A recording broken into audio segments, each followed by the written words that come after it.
Okay, once we've got our bubble diagram done, here's my little bubble diagram that shows I've got my hook area that will gain interest. It's my rocket car model in my video. I've got my competition rules area, my rocket. That should be about rockets, not rocket models. That should be about rockets. Let me change that right now.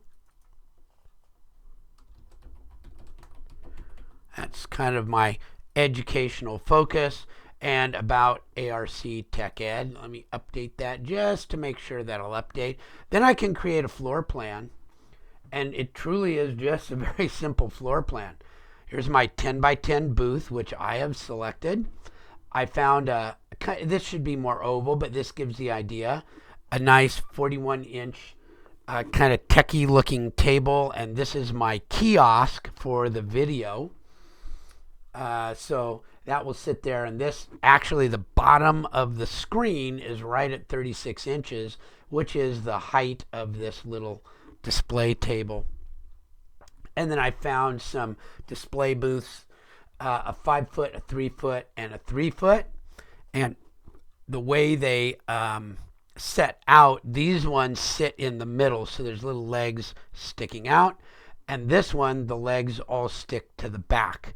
So the display area will be right along this 3 foot line, right along the front, and right along over here. And people can walk by, and these little stands are, it'd be nice if maybe they weren't there, but there's plenty of room to walk along, and I can do something that I'm thinking already. How will I work with that?